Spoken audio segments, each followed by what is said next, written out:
Raider Nation, how we doing? Your boy Silo's here at the X Zone Studios here in Las Vegas, Nevada, to discuss our upcoming matchup against the Jacksonville Jaguars. But before we get into all that, I want to discuss our injury report as of today, and as well as the keys to our victory, because I do believe if you want to turn around the season, we have to win Sunday. No ifs and buts. And when I talk about turning around our season, I'm not talking about us going into the playoffs or the Super Bowl. I think that ship has sailed away by now. But I do think that we could build, if we win the Sunday, we could build some success, and we start hopefully becoming a better team in all aspects of the offense. Because honestly, the last Sunday game against New Orleans was terrible, and I just want to believe that it was an aberration, because I know that we're better than that, and I believe that we're better than that. But enough about all that. Let's start with injury report, Raider Nation. So unfortunately, our superstar tight end, who's been battling injury, and apparently he will continue to battle through injury, is questionable for Darren Waller. Is out of the game for this Sunday. Today, Josh McDaniels was asked specifically about his state. He says there's no changes. He is questionable, which leads me to believe he will be out as of Sunday, unless a miracle happens. Our boy DC Derek Carr, who after the devastating loss again against New Orleans Saints, came up and confessed that he has been battling a back injury for several weeks now, and that has affected his mobility in the pocket or be able to extend plays with his feet. He says as of today he does feel better, but he's still battling that injury. However, he will start this Sunday against the Jacksonville Jaguars. Boy, do I hope that he does feel better enough to be able to move a little bit more than last game, because as we all saw, he couldn't move at all. Good news, we do have Divine Diablo back. We definitely need all the help we can get on the defensive side of the ball, especially our run defense. Definitely needs to be able to make stops. Hopefully he's able to contribute to that. It feels like since Jonathan Hankins left the Dallas Cowboys, we regress. So we need to make some stops. Also, I hope that our boy Chandler Jones, who has been paid handsomely well, shows up in this game. Because let's face it, Max Crosby is a beast. Max Crosby is just relentless, but he can't do it on his own.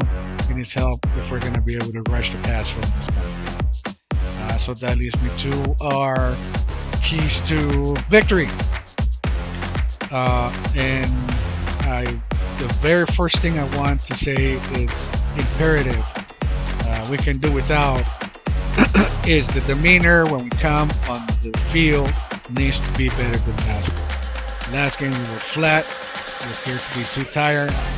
I don't know. It just appeared like they were out of sync, out of the game. Hopefully that was addressed.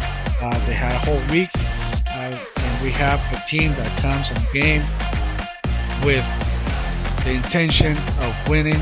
Not only the intention, but wanting to win for us, wanting to win for the Shield, wanting to win badly. And where does it start? In our trenches, guys. Our offensive line needs to be able to not only dominate, it needs to be able to push around the other team's line of scrimmage, and they need to impose their will. Derek Carr has said it in many interviews, so has my boy Josh Jacobs. They are not able to do their job without the offensive line gelling. There will be no holes to be open if they're not gelling. They will not be able to protect their car if they're not gelling. We need our offensive line to shine this game to have a chance.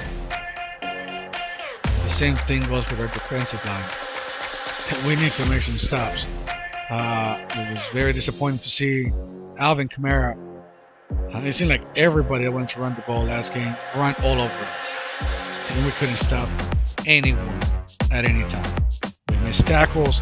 Hopefully that was addressed and corrected, and we have a better defensive game this upcoming game. So, not a huge secret. I have said it, and I will continue to say it. If our offensive line is gelling and it's opening up holes for Josh Jacobs, that's how our offense starts. That's what creates opportunities in the passing game. So we're gonna have, again, run the ball, run it consistently. And when I say consistently, that play calling needs to stick around. If we are a run first, pass second type of offense, we need to stick to the game. Even if we don't make a lot of yardage on the first few plays, we cannot afford to get away from it. We've seen it before. We get away from it. We get pass happy, and it becomes a complete issue where we're now falling behind. And it's not going to work. We need to stay consistent with the running play. We'll be okay. Avoid Derek Carr. Since he's having back issues, please do not hold the ball for so long. Throw it away, get rid of it, but don't take a sack. And we need to clean those penalties. We can't continue to keep shooting ourselves in the foot, making those dumb penalties that instead of being first and 10, we're first and 15, first and 20, first and 25, and we're digging our holes ourselves and digging our hole before we can get back. We cannot afford to shoot ourselves in the foot. If we do those things, we have a real chance. Because if we don't, it's going to be a long game. Jacksonville Jaguars are built just like us. Doug Peterson has made it clear they need to run the ball. So we need to step up on defense and be able to stop the run. And we need to dominate on the offensive line and line of scrimmage and create holes for our boy Josh Jacobs. And we will have ourselves a bet. Just my opinion, guys. Raider Nation, I love you all. Thank you for watching my videos. Don't forget to subscribe. If you have any suggestions, comments, leave it in the comment section. I love you all. Until next time.